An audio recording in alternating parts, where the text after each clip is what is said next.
ঘরে যদি কোনো জিনের অস্তিত্ব বিদ্যমান থাকে তবে তার সাথে মোকাবেলা করার মতো শক্তি আল্লাহ তাআলা বেড়ালকে দিয়েছেন।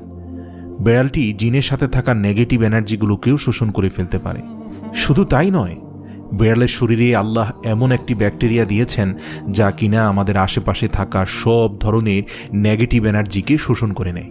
এছাড়াও বিজ্ঞানীরা বলছেন, আমরা যখন রাতে ঘুমাতে যাই তখন ঘরে পুষে রাখা বেড়াল সারা রাত ধরে আমাদের শরীর থেকে নেগেটিভ এনার্জি শোষণ করতে থাকে। আল্লাহ রাব্বুল আলামিন বেড়ালের মাঝে কিছু বৈশিষ্ট্য দিয়েছেন, যার কারণে এমন সুন্দর একটি মাখলুক আমাদের রোজকার জীবনের অংশ হয়ে উঠেছে। রাসূল সাল্লাল্লাহু আলাইহি সাল্লাম বেড়াল পছন্দ করতেন এবং বেড়াল পালন করার কারণে তিনি তার এক প্রিয় সাহাবীর ছদ্মনাম দিয়েছেন আবু হুরায়রা, যার শাব্দিক অর্থ দাঁড়ায় বেড়ালের পিতা। কেন একজন মুসলিমের বেড়াল পালন করা উচিত? গবেষণা করে জানতে পারা যায়, আজ থেকে ৮,০০০ বছর পূর্বে জঙ্গলের বেড়ালরা খাবারের